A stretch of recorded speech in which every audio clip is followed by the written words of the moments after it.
If you feel like you're stuck in a toxic job, the first thing you need to do is identify if it's actually toxic or if it's all in your head. Now, according to MIT Sloan School of Management's research, around 1 in 9 US workers experience a toxic workplace, and I was one of them. But I used it to my advantage and made a work life that not only pays more, but also makes me happy at the same time. So I'm about to explain how you can do the same. Now, one thing I wish someone told me while I was in your shoes is that a toxic workplace is more likely to change you than you are to change it. You'll understand exactly what that means later, but first we need to identify what the common red flags of a toxic job are and how to measure just how toxic those signs are using what I call the escape framework. Okay, let me paint you a picture. Your manager messages you before a 10-hour red-eye flight saying, "Hope you have a productive flight," instead of wishing you a safe flight. They expect you to work on the plane without Wi-Fi. And then also,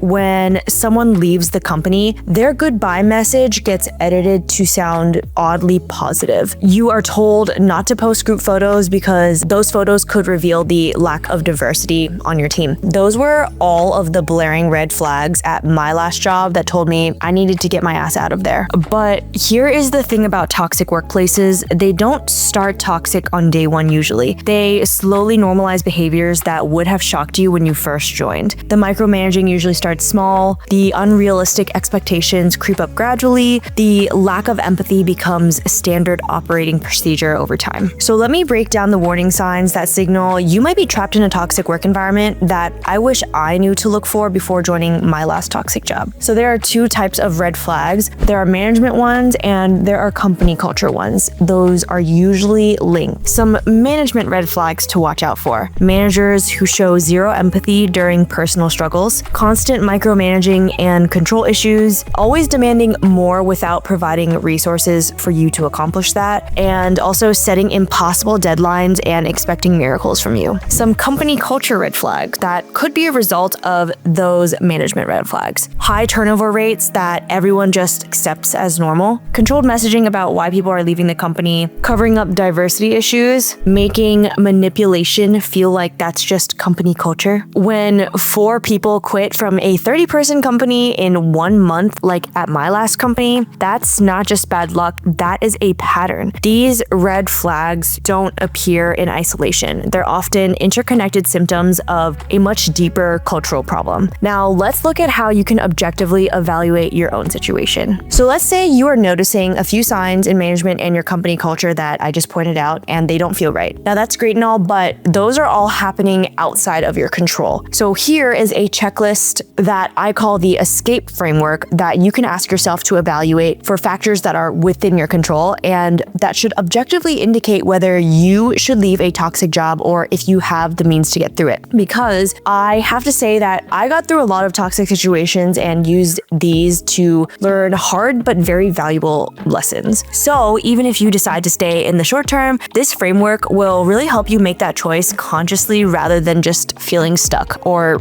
reacting out of emotion. Okay, the E in escape stands for evaluate your energy. Ask yourself, do you feel energized or drained at the end of most workdays? Toxic workplaces are energy vampires. If you are consistently exhausted, not from hard work, but from navigating politics and others' emotions instead, that's your first red flag. Okay, S, the Sunday test. How do you feel on Sunday evenings? Because that can be so indicative. If you are getting that knot in your stomach, dreading Mondays, losing sleep, or even developing chronic insomnia like I did over work stress, your body is telling you something that your mind might be trying to rationalize away. Next, C, check your character. This is such a big one. Are you becoming someone you don't recognize at work? Are you making excuses for behaviors you once found acceptable? If you are compromising your values to just survive your workplace, then this environment is changing you. A, assess your agency. Do you have any control over your work, schedule, or decisions? Toxic workplaces strip away your autonomy. If you feel like you are just reacting to chaos instead of proactively contributing, that is such a warning sign. P stands for physical and mental health check. Are you experiencing new health issues since starting this job? Like headaches, digestive problems, anxiety, depression, or again, insomnia. I have been there for all of these things. Your body keeps score of workplace trauma and doesn't lie. And last, E stands for the exit option reality check. This is where we start to get practical. What would it actually take for you to leave? 6 months of expenses saved, a new certification? You have to be honest about your timeline and start working backward from that. And I will get to these exit options soon. Now that we have evaluated our situation using the escape framework, let's talk about the hard truth I learned the hard way that I'm hoping you understand right now. A toxic workplace is more likely to change you than you are to change it. You might be thinking, but I can be the change, I can make this place better. I thought that too, but here's what really happens. You start making excuses for manipulation. You begin normalizing behaviors that would have horrified your past self. You slowly become someone you don't recognize at work. And the scariest part, you don't even notice it happening over time. I remember the moment I realized I had become complicit in a system I once would have totally rejected. I was making excuses for my manager's toxic behaviors, telling myself that's just how they are, or they're just under a lot of pressure right now. I had convinced myself that it was okay that I was the only woman and the only person of color at my last company. I basically had normalized the abnormal. When I finally hit my breaking point from work stress is when I finally took a pause and began to realize the environment was changing me faster than I could change it. Now, if you can't leave immediately, and I understand that not everyone has that privilege, here are some gentle reminders to keep in mind and to protect yourself for the time being. Okay, first, remember this. Your mental health matters more than any paycheck. I know that sounds very privileged and fluffy, and maybe it is, but your sanity has value too. Next, don't let shame define you. Society wants you to believe that losing your job or leaving makes you a failure. That is manipulation. The only person who can judge your worth is you. Stop trying to fix what's broken. Instead of spending energy trying to change a toxic culture that, spoiler alert, will not change, channel that energy into your exit strategy instead. Document everything, network externally, update your skills, but stop trying to reform the unreformable. Set boundaries where you can. You might not be able to change the big things, but you can control small things that are within your control. Don't check emails after hours. Take your lunch breaks. Use your PTO. These aren't revolutionary acts, but they are the first step toward reclaiming who you were before all of the toxicity. And finally, use it all as fuel, not defeat. Every toxic interaction is data. Every manipulation tactic is a lesson in what you will not tolerate for your next role. You are not just surviving, you are gathering intelligence for your future self. Okay, now that we've covered how to protect your mental health while still in a toxic job, let's focus on the critical next step, which is making your exit. The decision to leave isn't just about timing. It is about executing your departure in a way that preserves your professional reputation while also prioritizing your well-being. So here's what you need to know about when and how to make your move. The when component. The moment you realize you are slowly becoming someone you don't recognize, that's the when. When behaviors that would have shocked you when you first joined the company now feel normal, when the Sunday scaries become Sunday terror, as soon as you have the ability to do so, leave, not a moment longer. Now, the how piece. Here's something counterintuitive that I admit I haven't always followed, but don't burn bridges, even with the most toxic of toxic employers. I know it's tempting to tell them exactly what you think or air out their dirty laundry, but leave peacefully. You might need that reference later, and you never know who knows whom in your industry. Okay, let's take a step back to reframe this very universal experience. Here's what I want you to understand. Getting fired or leaving a toxic job can be one of the best things to ever happen to you. I know it was for me. Every toxic job experience teaches you what you don't want in future roles. It is a very expensive lesson to learn, but I firmly believe everyone has to learn that. You need to let go of society's narrative that a 9-to-5 job dictates your worth, because you are not your job title, you are not your salary, you are not your company's success or failure. Now, for those of you who are currently job hunting and you have the opportunity to get ahead of toxic workplaces, let's break down a practical time-based exit strategy. This isn't just about escaping, it is about reclaiming your future with intention. I'm about to to give you a timeline with concrete steps to take over days, weeks, and months into the future so that you can take all of your frustration and channel that into focused, productive action instead. Remember that leaving is not admitting defeat, it is choosing yourself. So here's how to make your exit not just possible, but strategic and empowering. Okay, in the first 30 days, I call this stage laying low. You want to document toxic interactions and keep records of all problematic behaviors you experience. Set firm boundaries around work hours and communication, and also, very importantly, start therapy or counseling to process this trauma or just talk to somebody. Months 1 through 3 is when you start strategizing. Build an emergency fund covering 3 to 6 months of expenses. Start taking courses or get certifications to really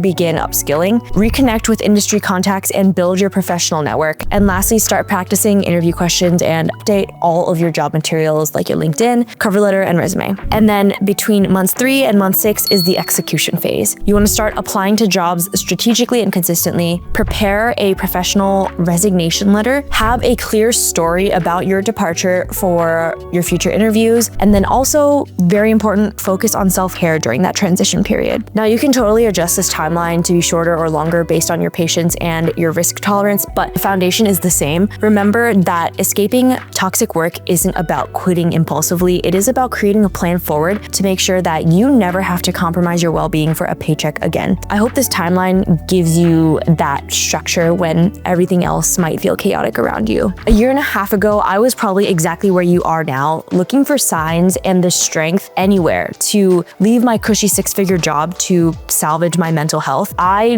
didn't have the advice and frameworks that I just shared to guide me at the time, so I figured it all out through trial and error. But when I did, here's what happened next. I tripled my last corporate salary, built my own successful business. I have a much better work-life balance. I went from working like 60, 70 hours a week to now less than 25 hours a week. And most importantly, I found work that aligns with my values and what truly lights me up every day. And that has been the most priceless part. I hope finding this video is a sign that you need to finally rip the band-aid off and find the path that's truly meant for you. Life is way too short to stay stuck in a job that drains you. And if you can't leave today, that's okay. But promise me you won't stop working toward the day when you can. The world really needs the real you, not the version of you that the toxic workplace is trying to create. You've got this, and I'll see you in my next video.